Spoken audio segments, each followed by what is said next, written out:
अस्सलामुअलैकुम, this is Moid Pirzada in Washington, United states. आज 14 दिसंबर 2024 है, हफ्ते का दिन है। वीलॉग करने के लिए ये बहुत अर्ली है इस वक्त पाकिस्तान में, लेकिन मुझे इस वक्त फ़ायदा ये होता है कि इस वक्त जब मैं रिलीज़ कर रहा हूँ,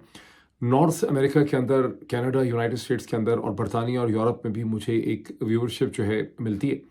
और इस वीलॉग के अंदर ख़ास करके मैं कुछ ऐसी इन्फॉर्मेशन शेयर करना चाहता हूँ, कुछ ऐसे वाक़यात बयान करना चाहता हूँ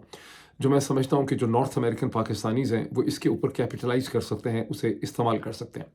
इस वीडियो को आखिर तक देखिएगा। मैं इस वीडियो में आपको एक छोटा सा किस्सा सुनाऊंगा। वो किस्सा है तो बहुत इंटरेस्टिंग होने के अलावा वो बड़ा इन्फॉर्मेटिव किस्सा है। उससे ये पता चलता है कि अमेरिकन हुकूमत की जो सैटेलाइट इमेजिंग कैपेबिलिटी है, सैटेलाइट इमेजरी कैपेबिलिटी है, अब तो हम 2024 के अख्ताम में, लेकिन आज से 24 बरस पहले भी वो कितनी ज़्यादा मजबूत थी और उसकी क्या सिग्निफिकेंस और अहमियत है, और कैसे इस्लामाबाद डी चौक और ये जो जिन्ना एवेन्यू है और इसके पीछे जो फजल हक रोड है और ये तमाम एरियाज़ हैं, इसका चप्पा चप्पा जो है वो हर वक्त 24 घंटे अमेरिकन सैटेलाइट्स जो हैं उनकी इमेजिंग कैपेबिलिटी की जद में होता है। तो इस वीडियो को आखिर तक देखिएगा। ये इन्फॉर्मेशन बहुत हेल्पफुल भी होगी, हैरान कुन भी होगी, और इसकी इस मौके पे जब हम 26 नवंबर 2024 के मैसेकर को समझने की ठीक तरह से कोशिश कर रहे हैं और उसे दुनिया के सामने लाने की कोशिश कर रहे हैं, तो जो इन्फॉर्मेशन मैं आपसे शेयर कर रहा हूँ इसकी बेइंतहा अहमियत है। ये बहुत मैं छोटे छोटे टुकड़ों में ये सब चीज़ें रिकॉर्ड करता हूँ अभी। जो सबसे पहला पॉइंट है इसका ताल्लुक पेशावर से है। पेशावर में 15 दिसंबर को यौम शुहदा के दिन से है, जिसकी कॉल इमरान खान ने दी थी। पहले ये कॉल 13 दिसंबर की दी गई, लेकिन फिर आपस में मेरा ख्याल डिस्कशंस हुई कि 15 दिसंबर जो दिन इतवार का दिन है, छुट्टी का दिन है, वो ज़्यादा बेहतर होगा और ज़्यादा बड़ी तादाद में मैं समझता हूँ कि लोग वहाँ पे पहुँच सकेंगे। यही उसकी एक थिंकिंग जो है वो हो सकती है। मैं समझता हूँ कि पाकिस्तान की तारीख़ में, ना सिर्फ खैबर पख्तूनख्वा की तारीख़ में, बल्कि पाकिस्तान की तारीख़ में ये यौम शुहदा का जो दिन है 15 दिसंबर का, इसकी बहुत गैर मामूली अहमियत है। मुझे कोई शक नहीं है कि जिस तरह की फीलिंग इस वक्त खैबर पख्तूनख्वा के तूर और अर्ज़ में पाई जाती है, हंड्रेड्स एंड थाउजेंड्स, जिसको अंग्रेजी एक्सप्रेशन में कहते हैं, hundreds and thousands of people, यानी लाखों लोग जो है वो पेशावर पहुंचेंगे। और जब मैं लाखों कहता हूं तो आपको पता है मैं हमेशा क्वालिफाई करता हूं, मैं हमेशा बताता हूं कि मीनार पाकिस्तान अगर पूरा भी भर दें तो वहाँ 65,000 70,000 लोग जो हैं इकट्ठे किए जा सकते हैं। अगर उसके आगे पीछे की सड़कें भर दें तो बमुश्किल लाख लोग जो हैं वो पूरे होते हैं। तो मुझे पूरा अंदाज़ा है कि लाखों का मतलब क्या है, और मुझे पूरी उम्मीद है कि लाखों लोग वहाँ पहुँचेंगे। 10 लाख नहीं हो सकता होंगे, पता नहीं 6 लाख नहीं होंगे, लेकिन लाखों लोग पेशावर पहुँचेंगे। लेकिन मैं समझता हूँ कि वो तमाम लोग जो मुझे पंजाब में सुनते हैं, खैबर पख्त जो मुझे जो एडजॉइनिंग एरियाज़ हैं, इस्लामाबाद से लेके पेशावर तक का जो पंजाब का इलाका है, और जो लोग मुझे आज़ाद कश्मीर में सुन रहे हैं, मेरी आपसे ये अपील है, कंसिडर्ड अपील है, बहुत सोच समझ के मैं ये अपील आपके सामने कर रहा हूँ कि ये आपका फ़रीज़ा है, कौमी फ़रीज़ा है, इंसानी फ़रीज़ा है, इखलाकी फ़रीज़ा है, और पाकिस्तान को बचाने के लिए ये बहुत ज़रूरी है कि आप। एक्चुअली मैं जब इस पॉइंट पे पहुंचता हूँ, समहाउ द अदर मैं इमोशनल हो जाता हूँ और मेरी आवाज़ जो है वो इफ़ेक्ट हो जाती है। लेकिन ये एक वेल कंसिडर्ड इंटेलेक्चुअल पोजीशन है मेरी कि पंजाब के लोगों के लिए, आज़ाद कश्मीर के लोगों के लिए, जो करीब भी हैं, एडजॉइनिंग एरियाज़ में हैं केपी के, उनके लिए बहुत ज़रूरी है कि आप बहुत बड़ी तादाद में पेशावर पहुँचें, अपनी कौमी यकजहती को, सॉलिडारिटी को साबित करने के लिए। ये इसलिए ज़रूरी है कि मैं ये समझता हूँ कि 26 नवंबर को इस्लामाबाद के खूनी चौक डी चौक पे सिर्फ पाकिस्तानियों को कत्ल नहीं किया गया, वहाँ दर हकीकत पाकिस्तान की रियासत को कत्ल किया गया है।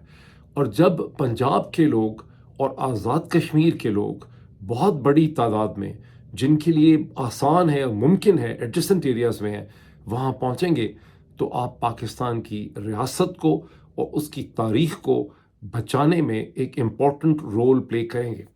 इसके अलावा मैं ये समझता हूँ कि पाकिस्तान तहरीक, और क्यों वहाँ पे कोई लाठी,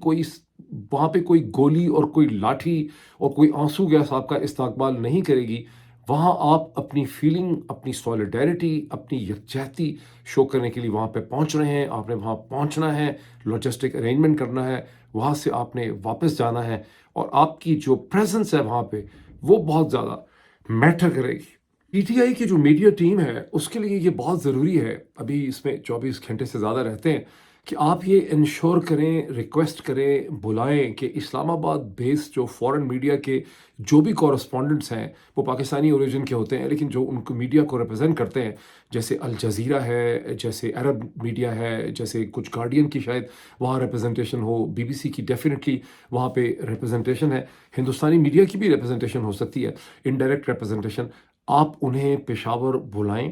تاکہ وہ اتنے بڑے اس اجتماع کو خود سے دیکھ سکیں، وہاں کی جو فیلنگ اور جذبات، وہاں جو پوزیشن، جو سٹیٹمنٹس ہوں گی، وہاں جو لوگ ایم شور کے جو شہداء ہیں ان کی تصویریں لوگ کیری کریں گے، جو مسنگ پرسنز ہیں ان کی وہاں پہ بات ہوگی، اس ساری فیلنگ کو یہ انٹرنیشنل اور ریجنل میڈیا اپنی آنکھوں سے دیکھ سکے اور اسے کیپچر کر سکے، اور انہیں احساس ہو کہ پاکستان میں کیا ہوا ہے اور اس کی کیا اہمیت ہے۔ تو یہ بہت ضروری ہے۔ بدقسمتی سے پاکستان میں جو میجر امریکن لیڈنگ پبلیکیشنز ہیں جیسے نیو یارک ٹائمز ہے، واشنگٹن پوسٹ ہے، ان کی اپنی کوئی ڈائریکٹ پریزنس جو ہے وہ نہیں ہے، اور نیو یارک ٹائمز کے جو کورسپونڈنٹ ہیں جن کے ساتھ میرے ماضی میں بہت اچھے تعلقات رہے ہیں، سلمان مسعود صاحب، انہوں نے 26 نومبر پہ جس قسم کا ڈسپیچ اور سٹوری نیو یارک ٹائمز کو لکھی، اس کے مجھے دیکھ کے بہت ہی افسوس ہوا امریکہ میں رہتے ہوئے، بیکاز میں نیو یارک ٹائمز کا ایک پیڈ سبسکرائبر ہوں، اور میری طرح دنیا بھر میں ملینز پیڈ سبسکرائبر ہیں نیو یارک ٹائمز کے۔ یہ بڑی ہی مس لیڈنگ سٹوری تھی، جس سے بالکل بھی اندازہ نہیں ہوتا امریکن پڑھنے والے کو کہ آپ پاکستان کے اندر، اسلام آباد کے اندر جو ہے وہ کیا ہوا ہے۔ تو لیکن باقی جو سٹوریز آئیں الجزیرہ میں، گارڈین میں، عرب میڈیا کے اندر جو نارویجین این آر کے کی سٹوریز تھی، اور جو بی بی سی کی سٹوریز تھیں، انہوں نے کم از کم دنیا کو سمجھنے میں بہت زیادہ مدد دی ہے۔ تو ان کو بلانا جو ہے آپ کے لیے بہت زیادہ ضروری ہے۔ اس کے علاوہ اس کی بے تحاشا امیجری آنی چاہیے، اس پہ ویڈیو رپورٹس محنت سے بنائی جانی چاہیے، اس کے اوپر ڈاکومنٹریز بننی چاہیے، اور ایم شور کے جو شہداء ہیں اور جو مسنگ لوگ ہیں ان کی تصاویر کو بھی وہاں پر ڈسپلے کیا جائے گا۔ آ جاؤں مسنگ پرسنس کی طرف، کہ مسنگ پرسنس کی بھی ایک مسٹری مسلسل چل رہی ہے کہ مسنگ پرسنس اصل میں کتنے۔ میں نے اپنے پچھلے ویلاگ میں نے یہ اس خدشے کا اظہار کیا تھا کہ مسنگ پرسنز، ظاہر ہے جو لوگ آئے وہاں پہ پورے خیبر پختونخوا سے، پنجاب سے، وہ کسی لسٹ بنا کے تو آئے نہیں تھے، تو اب جب وہ گم ہو گئے ہیں، واپس نہیں پہنچے، تو ان کی ایکوریٹ کریڈیبل لسٹ بنانا جو ہے یہ ایک خاصا پیچیدہ کمپلیکیٹڈ کام ہے، اور پاکستان کی انٹیلیجنس ایجنسی ISI ماشاءاللہ جو ہے اس کے افسر جو ہیں وہ مسلسل لسٹوں میں اپنے لوگوں کے نام جو ہیں وہ لکھوا رہے ہیں، اور پشاور ہائی کورٹ کے سامنے بھی جو لسٹ دی گئی، جو اب تک لسٹ آئی ہیں، اس میں یہی مسئلہ ہے کہ دیکھیں یہ تو بندہ کہتا ہے کہ میں موجود ہوں، اور آپ کو پتہ ہے کہ بلوچستان کے حوالے سے ہمیشہ یہ کھیل اور مذاق جو ہے وہ کھیلا گیا۔ تو پاکستان تحریک انصاف کی جو ٹیمز مسنگ پرسنز، انجرڈ اور جو ہے شہید ہونے والے لوگوں پہ کام کر رہی ہیں اس کی لسٹ بنانے پہ، ان میں سے ایک صاحب کے ساتھ میری بات ہوئی، انہوں نے کہا کہ کنفرمڈ 12 ہی ابھی ہمارے پاس ہے ڈیتھس، لیکن 53 ایٹ لیسٹ ایسے ہم نے ٹریک کیے ہیں جو بلٹ انجریز سے، گولی لگنے سے زخمی ہوئے ہیں اور زیر علاج ہیں، اور اس کے علاوہ انہوں نے کہا کہ کنفرم جو لوگ کنفرم ہم کر چکے ہیں، جو مسنگ ہیں وہ اندازاً 65 ہیں، 65 ہیں، لیکن اصل میں یہ نمبر جو ہے وہ بہت زیادہ ہوگا، جیسا کہ میں نے آپ کو ایکسپلین کیا ہے کہ اس کے راستے میں بہت سی پیچیدگیاں ہیں، اور ان کا یہ کہنا تھا کہ 5000 کے قریب یا 5000 سے زیادہ لوگ جو ہیں وہ گرفتار ہیں، اور جو لوگ گرفتار ہیں ان میں سے پراپرلی ان کو چونکہ ڈاکومنٹ ہی نہیں کیا گیا، ان میں بھی بہت سے لوگ جو ہیں وہ زخمی ہو سکتے ہیں۔ مسنگ کا جو فائنل نمبر ہے جس کو کیلکولیٹ کرنا بہت پیچیدہ ہے، یہ نمبر اصل میں بہت زیادہ ہوگا، یہ سینکڑوں کی تعداد میں ہو سکتا ہے، یہ خدشہ ہے، لیکن اس پہ جو پی ٹی آئی کی ٹیم کے پرسن نے مجھے بتایا ہے کہ عمران خان نے جب آخری ملاقات کی تھی تو انہوں نے اس میں بڑی سخت ہدایات دی ہیں کہ یہ لسٹ جو ہے اس کو بہت ہی جانچ پڑتال سے، احتیاط سے بنانا ہے، تاکہ یہ لسٹ بہت کریڈیبل ہو، پھونک پھونک کے اس کو بنانا ہے، بیکاز سرکار کی کوشش ہی یہاں پہ یہ ہوگی کہ جب لسٹ پی ٹی آئی کو ایشو کرے تو اس میں غلط نام بھی ہوں اور اسے ڈسکریڈٹ کیا جائے، اور لوگ کہیں کہ نام میں تو موجود ہوں، میں تو اپنی بیوی کے ساتھ ہوں، بچوں کے ساتھ ہوں، گرل فرینڈ کے ساتھ ہوں، اس لیے اس میں بہت زیادہ احتیاط جو ہے وہ برتی جا رہی ہے۔ کیا کوئی لاشیں کنٹینرز میں ڈی چوک میں بند کر دی گئی تھیں؟ یہ اس حوالے سے ایک رومر، ایک افواہ گزشتہ کئی دنوں سے سرکل کر رہی تھی، آپ اسے سن چکے ہوں گے۔ اس افواہ نے بڑی غیر معمولی اہمیت اس وقت حاصل کر لی جب پاکستان تحریک انصاف کی پشاور ہی کے علاقے سے جو الیکٹڈ ریپرزنٹیٹو ہیں شندانہ گلزار صاحبہ، انہوں نے اس کے حوالے سے پریس سے بات کرتے ہوئے سٹیٹمنٹس دیں۔ بیک گراؤنڈ اس کا یہ ہے کہ آپ کو معلوم ہوگا کہ ایک ویڈیو بھی سرکولیٹ کر رہی تھی کہ کیسے 26 نومبر کے 3 دن کے بعد بہت بڑی تعداد میں جو ولچرز ہیں، جو گدھ ہیں، وہ اس علاقے کے اوپر سرکل کر رہے تھے۔ اچھا، اب جو ولچرز اور گدھ ہیں، اس کی لٹریچر کے اندر انسانی تاریخ میں بڑی اہمیت ہے۔ اسے موت کے ساتھ اسے تعبیر کیا جاتا ہے۔ جب آپ کو پتہ ہے فلموں میں دکھاتے ہیں، حقیقت بھی یہی ہے کہ جو بیٹل گراؤنڈز ہوتے تھے تاریخی، جہاں جنگیں ہوتی تھیں، وہاں بعد میں جو باڈی پارٹس پڑے ہوتے تھے، فلیش کے پارٹس ہوتے تھے، تو گدھ وہاں پہ سرکل کرتے تھے۔ ایون جب اگر کوئی بے یار و مددگار کہیں ریگستان میں پڑا ہو تو گدھ اس کے اوپر سرکل جو ہے وہ کرنا شروع کر دیتے ہیں۔ تو گدھ کی جو پریزنس ہے، ولچر کی جو پریزنس ہے، وہ ڈیتھ کی نشانی ہوتی ہے۔ تو میں نے اس کے اوپر تھوڑی سی سائنٹیفک ریسرچ کی ہے کہ گدھ جو ہے وہ کیا صرف ان کی پاور آف سائٹ، ان کی دیکھ سکنے کی، کہ وہ دیکھ لیتے ہیں کہ کہیں ڈیڈ باڈی ہے، گوشت کا ٹکڑا ہے، اسی کے اوپر آتے ہیں، یا اس کی کوئی اور بھی وجوہات ہے۔ تو اس چھوٹی سی سائنٹیفک ریسرچ سے مجھے پتہ چلا کہ گدھ اور ولچر کی کئی قسمیں ہیں، اور ان کی جو سینس آف اسمیل ہے وہ بہت ویل ڈیولپڈ ہے۔ ایک تو وہ میلوں دور، کلومیٹرز دور سے دیکھ سکتے ہیں، ان کو نظر آتا ہے کہ کہیں گوشت ہے، لیکن ان کی جو سینس آف اسمیل ہے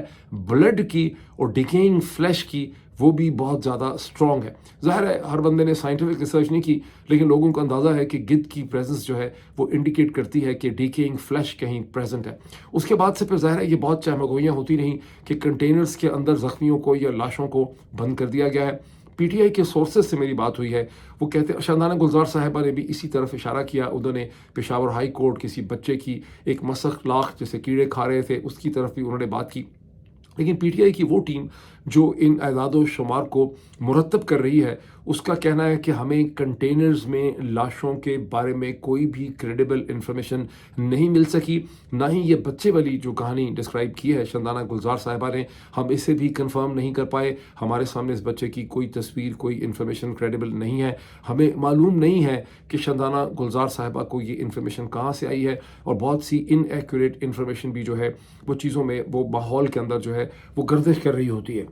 انہی پی ٹی آئی کے سورسز نے مجھے یہ کنفرم کیا کہ انہوں نے ایک سے زیادہ آئی وٹنس جو ہے اس سے بات کی ہے، اور یہ آئی وٹنس وہ پشتون شخص نہیں ہے جس کی ویڈیو کو میں نے بار بار ریفر کیا، جس کا ٹکڑا میں نے دکھایا بھی تھا ایک ویلاگ میں، جو بتاتا ہے کہ کیسے وہاں پہ وہ زخمی پڑا ہوا تھا، اور پھر فوج کے 15 سے 20 وہاں پہ بڑے بڑے ٹرک اور ڈالے آئے، اور اس میں لاشوں کو اور زخمیوں کو انہوں نے وہاں سے سمیٹا اور ان کو اٹھا کے لے گئے۔ یہ بات ڈاکومنٹ ہو چکی ہے کہ اس علاقے کو بعد میں بہت جلدی صاف کر دیا گیا، دھو دیا گیا، وہاں جتنی بھی بلٹس کی کیسنگز تھیں، خون کے نشانات تھے، ان کو بھی وہاں سے اٹھا لیا گیا، اور باقاعدہ یہ ایک پلانڈ ملٹری آپریشن تھا۔ یہ سب چیزیں اس سے پہلے ڈاکومنٹ ہو چکی ہیں، لیکن پاکستان تحریک انصاف کی جو ٹیم ہے، بڑے ذمہ دار لوگ تھے، انہوں نے مجھے یہ کہا کہ ہم نے ایک سے زیادہ، اور یہ وہ پشتون آدمی نہیں ہے بلکہ کم از کم ہم نے ایک سے زیادہ سورس سے ہم نے بات کی ہے جو یہ کنفرم کرتے ہیں کہ وہاں سے لاشوں کو اور زخمیوں کو اٹھایا گیا ہے۔ یہ ہم ٹھیک طرح سے ویریفائی نہیں کر سکتے کہ جن کو اٹھایا گیا اس میں زخمی کتنے تھے، اس میں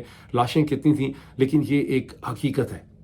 میں اس ویلاگ کے اس حصے کی طرف جس کا میں سمجھتا ہوں کہ خالصتاً جو تعلق اور یوٹیلائزیشن ہے وہ پاکستانی امریکن کمیونٹی اور کسی حد تک کینیڈین کمیونٹی پاکستانی کے لیے ہے۔ شاندانہ گلزار نے صرف اس بچے کا ذکر نہیں کیا، شاندانہ گلزار نے صرف کنٹینرز کی لاشوں کی طرف اشارہ نہیں کیا، شاندانہ گلزار نے اپنے پریس ٹاکس کے اندر ایک اور بھی بڑی معنی خیز قسم کی بات کی۔ انہوں نے کہا کہ ایک بڑی طاقت پر جو اسلام آباد میں مغربی ایمبیسی ہے، اس کے پاس ان تمام واقعات کی جو کچھ ہوا ہے، اسلام آباد میسیکر، اور اس کی تمام تر انفارمیشن اس ایمبیسی کے پاس ہے، اور وہاں ایمبیسڈر کو یا اس کے ٹاپ ڈپلومیٹس کو اب ایک پسوڑی پڑی ہوئی ہے، پینک ہے کہ اس انفارمیشن کو کس طرح سے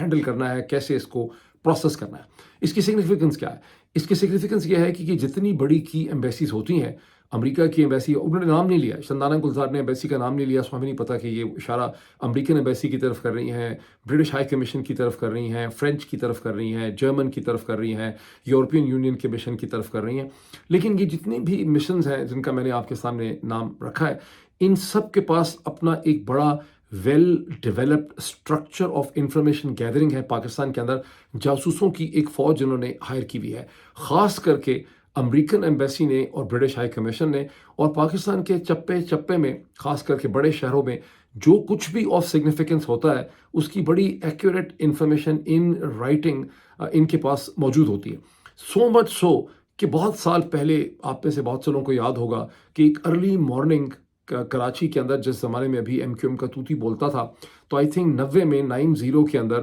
डॉक्टर फारूक सत्तार साहब को एमक्यूएम के जो बस्ताबंद गुंडे थे उनसे थप्पड़ उनको दिलवाए गए, और ये सुबह पता नहीं 4-5 बजे पाकिस्तान के टाइम के हिसाब से हुआ, जब एक प्रेस कॉन्फ्रेंस भी की गई थी और फारूक भाई को वहाँ पे जद-ओ-कूब किया गया, उनको थप्पड़ मारे गए थे। उसकी जो मॉर्निंग थी उसके चंद घंटों के बाद तो सेरेना होटल के अंदर मैं एक ब्रंच पे मिला उस वक्त के एक टॉप अमेरिकन डिप्लोमेट को, जो उनके मतलब लिटरली सेकंड इन थे आफ्टर द एम्बेसडर। तो मैंने उनको चखल करते हुए ये कहा, मैंने कहा आपको पता है कि कराची के अंदर डॉक्टर फारूक सत्तार जो हैं उनको थप्पड़ शप्पड़ मारे गए हैं। तो उसने बड़ा सीरियसली मुझे ये कहा कि ना सिर्फ उसको ये पता था बल्कि उस डिप्लोमेट को ये भी पता था, अमेरिकन डिप्लोमेट को, कि थप्पड़ मारने वाले कौन थे, कितने थप्पड़ मारे गए हैं, किसके कहने पे मारे गए हैं, और कराची के अंदर कौन एमक्यू वाले उसके लिए रिस्पॉन्सिबल थे। तो ये वो लेवल ऑफ इंफॉर्मेशन है जो ब्रिटिश हाई कमीशन और यूएस एम्बेसी के पास पाकिस्तान के मामलात और हालात के हवाले से होता है। तो इसको मद्देनज़र रखते हुए शांताना गुलजार साहिबा की जो स्टेटमेंट और प्रेस टॉक है कि एक एम्बेसी को, मुझे लग रहा है कि उनका इशारा अमेरिकन एम्बेसी की तरफ है, उसके पास इस्लामाबाद का जो मैसेकर और कत्ले आम है उसकी तमाम तर डिटेल्स आई हैं, और अब उनको समझ नहीं आ रही कि ये किस तरह से ये तफसीलात जो है डिपार्टमेंट ऑफ स्टेट को, ज़ाहिर है इनकी ये लीगल और प्रोफेशनल रिस्पॉन्सिबिलिटी है अंडर द अमेरिकन लॉ कि इनको उस इंफॉर्मेशन को बिल्कुल एक्यूरेट जो है डिपार्टमेंट ऑफ स्टेट को और अमेरिकन हुकूमत को भेजना होता है। उसके बाद डिपार्टमेंट ऑफ स्टेट और बाइडन एडमिनिस्ट्रेशन उसका कुछ भी करे वो एक अलग मामला है, लेकिन इनको वो इन्फॉर्मेशन भेजनी होती है। तो पहला इंपॉर्टेंट क्वेश्चन जो हमें एब्जॉर्ब करना है कि अमेरिकन एम्बेसी ने, यूएस एम्बेसी ने डिपार्टमेंट ऑफ स्टेट को इन राइटिंग इस्लामाबाद के मैसेकर पे क्या इन्फॉर्मेशन जो है वो भेजी है। जहन में ये भी रखें कि यही वो खदशात और ख़तरात हैं जिसके पेश नज़र समदी साहब जो हैं, जो पाकिस्तान के फॉरेन मिनिस्टर हैं, डिप्टी प्राइम मिनिस्टर हैं, उन्होंने 4 दिसंबर को तमाम की डिप्लोमेट्स को इकट्ठे करके अपना एक वर्जन दिया था। बदकिस्मती से उनका वर्जन हूबहू उसी किस्म का वर्जन है जैसा कि न्यूयॉर्क टाइम्स के अंदर सलमान मसूद साहब ने छापा। बहुत ही अनफॉर्चुनेट है फॉर अ जर्नलिस्ट।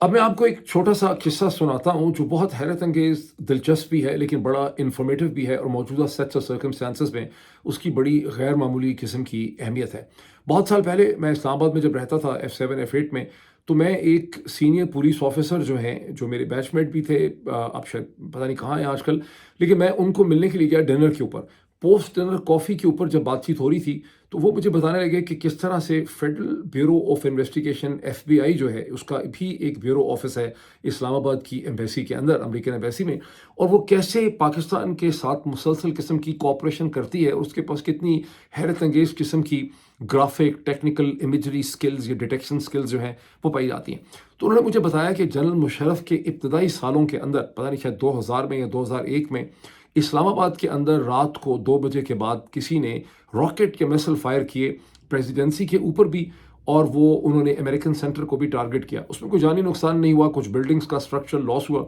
उसकी इन्वेस्टिगेशन शुरू हो गई। ये जो पुलिस ऑफिसर जो मुझे बता रहे थे ये उस इन्वेस्टिगेशन को हेड कर रहे थे। उस इन्वेस्टिगेशन के सिलसिले में अमेरिकन एम्बेसी के अंदर जब मीटिंग हुई पहली या दूसरी, और बिल्कुल टोटल ब्लाइंड था कि कैसे पता चले कि रात को कहाँ से ये रॉकेट फायर किए गए, तो वहाँ पर FBI का भी एक रिप्रेजेंटेटिव था, फेडरल ब्यूरो ऑफ इन्वेस्टिगेशन का। उस रिप्रेजेंटेटिव ने कहा कि जी हम इस सिलसिले में मदद कर सकते हैं। पाकिस्तानी पुलिस ने कहा कि ज़रूर करें मदद। उन्होंने कहा कि हमें आप 24-26 घंटे दे दें। 36 घंटों में या 48 घंटों के अंदर जो अगली मीटिंग हुई तो FBI ने ग्राफिक इमेजरी और डिटेल्स पेश कर दी। हालांकि जब वाक़या हुआ तो उस वक्त FBI ज़ाहिर उसको इन्वेस्टिगेट नहीं कर रही थी, लेकिन चूंकि अमेरिकन सैटेलाइट्स चप्पे चप्पे पे नज़र रखे हुए थे तो वो उन्होंने पीछे जाके अपने उन दोनों की इंफॉर्मेशन निकाली और उसको उन्होंने साइज़ में एनहेंस किया, और उस इमेजरी की मदद से वो गाड़ी आइडेंटिफाई हुई जो एक सुजुकी पिकअप किस्म की थी, जो बंद पिकअप नहीं होती, जिसका जो ओपन हैचबैक टाइप होती है, जिसका पीछे से हैच या पीछे से हुड उसका जो है वो खुल जाता है। वो फजले हक रोड पे जहाँ जियो का ऑफिस है उसके करीब से कहीं खड़े होके रात को वो रॉकेट 2 या 3 बजे के करीब रॉकेट फायर किए गए जनरल मुशर्रफ की प्रेसिडेंसी के ऊपर भी और अमेरिकन सेंटर पे भी। और जो अमेरिकन सैटेलाइट्स की इमेजरी थी जो फेडरल ब्यूरो ऑफ इन्वेस्टिगेशन ने पाकिस्तानी पुलिस के साथ शेयर की, उसके नतीजे में वो गाड़ी आइडेंटिफाई हुई और वो लोग भी गिरफ्तार हो गए। ये वाक़या उन्होंने मुझे सुनाया था टेक्नोलॉजिकल प्रोग्रेस के चक्कर में। अब आप इसको ज़हन में रखें कि जो कुछ भी 26 नवंबर 2024 को हुआ है, पुलिस की क्राउड कितना था, क्राउड क्या कर रहा था, क्राउड के ऊपर फायरिंग किस किस तरह से हुई, फौज के दस्ते कहाँ पे प्रेजेंट थे, स्नाइपर कहाँ पे प्रेजेंट थे, रेंजर्स कहाँ पे थी, कितनी उनकी गाड़ियाँ थीं, गाड़ियाँ कैसे टूटी, लोग कैसे गिरे, वहाँ पे डाले आए, ट्रक आए 15-20, उन्होंने लोगों को ज़ख्मी और उनको उठाया कि नहीं उठाया। इसका एक एक इमेज जो है वो अमेरिकन गवर्नमेंट के सैटेलाइट्स जो हैं वो कैप्चर कर चुके हैं। ये ज़ाहिर है कि पॉलिटिकली स्पीकिंग वो इसको रिलीज़ नहीं करेंगे, वो इसके बारे में खामोश रहेंगे। किसी दिन अगर पाकिस्तान के जर्नैल साहिबान की उन्होंने टांगें उठानी हुई, इनसे वो नाराज़ हुए, इनको उन्होंने ब्लैकमेल करना हुआ, तो ये इमेजेस किसी प्राइवेट कंपनी या किसी प्राइवेट पब्लिकेशन के हाथ में आ भी सकते हैं। इसको अच्छी तरह से जहन में रखें। मैं जो भी आपको मैंने आपके सामने रखा है ये टोटल मुसद्दिका है, और ये जो सैटेलाइट कैपेबिलिटी है इमेजरी की, और ये जो चप्पे चप्पे को नोट करते हैं, उसकी पिक्चर्स लेते हैं, ये उसकी रिकॉर्डिंग हो रही है, ये मैं इसको साइंटिफिकली लोगों से जो इस मामलात को डील करते हैं, मैं उनसे बात करके इसको मैं कंफर्म कर चुका हूँ। मुझे मुझे ये भी पता चला है कि सिर्फ यूएस गवर्नमेंट ही के सैटेलाइट्स नहीं हैं, बल्कि दो कम अज़ कम प्राइवेट कंपनीज ऐसी हैं। एक उसमें है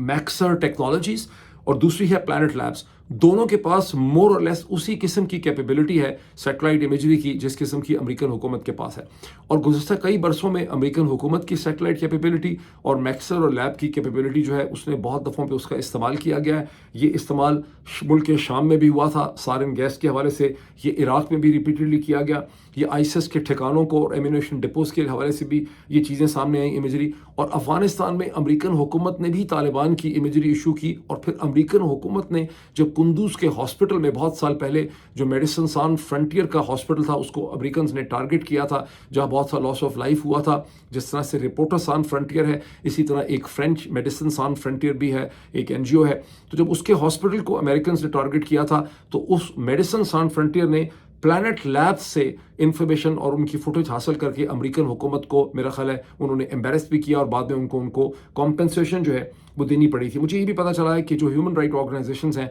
जैसे एमनेस्टी इंटरनेशनल है, ह्यूमन राइट वॉच है, ये चाहें तो मैक्सर के ऊपर या प्लैनेट लैब्स के ऊपर दबाव डाल के इस किस्म की इमेजरी हासिल भी कर सकते हैं। आई अंडरस्टैंड कि हम जो पाकिस्तानी अमेरिकन कम्युनिटी हैं, हमने चूंकि यहाँ पे सिर्फ नौकरियाँ ही की हैं, पैसे इकट्ठे करके पीछे पाकिस्तान में महल बनाने की कोशिश की है या मदरसों को पैसे भेजते रहे, तो हमारे पास इस किस्म की पॉलिटिकल कनेक्टिविटी जो है स्ट्रक्चर के अंदर नहीं है। ये एक ज़ाहिर है हमारी कमज़ोरी है, लेकिन ये तमाम चीज़ें जो हैं रिकॉर्ड हो चुकी हैं। ये हमारे ऊपर है कि हम इस इंफॉर्मेशन के साथ कैसे हम इसको इस्तेमाल कर सकते हैं। अभी इतना ही, फिर आप लोगों से मुलाकात होती है। Thank you so much.